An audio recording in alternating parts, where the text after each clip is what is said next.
Well, folks, here we again for the weekly forecast. Of course, the big news during this last week was the upper air low pressure system that moved into our region during the early part of the week and then just basically petered itself out as it swung around the upper Midwest and gave us daily chances of showers and brought in much cooler weather.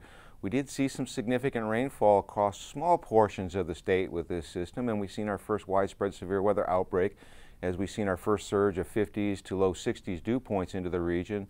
And in front of that low, as it brought that Gulf moisture up into our region, it was the focal point for widespread precipitation in eastern Nebraska. In most locations, between a half an inch to an inch and a quarter was common reported. We had some isolated spots with over 2 inches. Unfortunately, the farther west you got, the closer you got into the drier air mass, and we did not see the significant moisture. To the east of us, almost too much of a good thing. We've had very wet conditions in the eastern Corn Belt.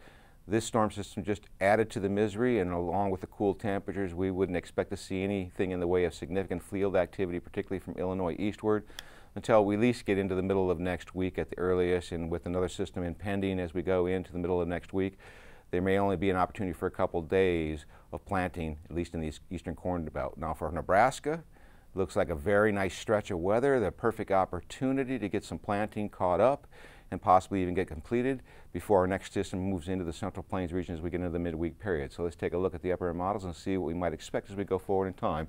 One thing I'll draw your attention to is we do have this ridge that's starting to build in, and the northwest flow remains across northeast Nebraska and in association with a trough that's now over the Great Lakes. So as we go through this afternoon and evening, we would expect some maybe slight cloudiness to build up into northeastern Nebraska with just an outside chance of an isolated thunderstorm.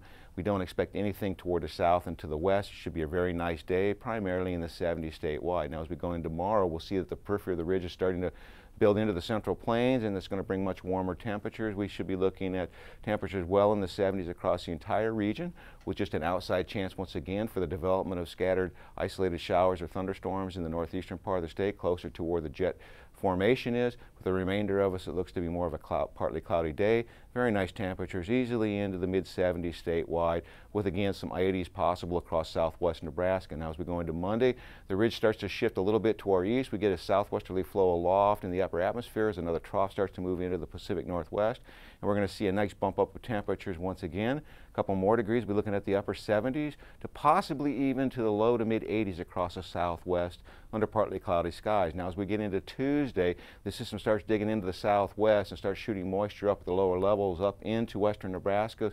So there is the opportunity for some scattered thunderstorm activity to possibly develop across extreme northwestern Nebraska. And then as we get into Wednesday, the system starts to move out into the region, and we should see the development, at least in the western half of the state, of showers and scattered thunderstorm activity. And there is indications that we could see a severe weather outbreak. And as we get into Thursday, we see that the trough digs deeper and brings another fetch of moisture in. So we're looking at an extended period of thunderstorm activity for central and eastern Nebraska, maybe letting off a little bit in western Nebraska. But once again, we'll have to be on the lookout for severe weather. And as we get into Friday, we'll start to see the system trying to move through the southern plains, keeping the moisture just south of Nebraska, a little bit farther northward, and we'll see another round of significant moisture across the southern half of the state. But overall, we'll see a drying trend, at least temporarily, before yet another system comes down the pipeline late in the weekend to the early part of the following week. Now, as we look at the temperature forecast, very nice conditions. Most of the thunderstorms in the early part of this forecast are very isolated in nature and confined to northeastern Nebraska. More widespread precipitation starts developing as we get into the Wednesday-Thursday time frame, moving from west to east with the possibility of severe weather. And then we'll start to see a slight cool down as we get toward next weekend. As we look at the 8 to 14 day forecast, it looks like the temperatures will remain below normal across most of the Intermountain region and above normal to our southeast. In terms of precipitation, widespread precipitation is another slug of energy starts coming into our region. So this presents the perfect opportunity for planting. We may start to see some significant planting delays develop, especially if the precipitation in the middle of next week turns heavy. Now, in terms of the forecast for the month of May, we're looking at cooler than normal conditions from Nebraska northward. In terms of precipitation, one of the most expected or unexpected forecasts put out by CPC, a large area from the northwest to the southeast, including all of Nebraska, for above normal precipitation.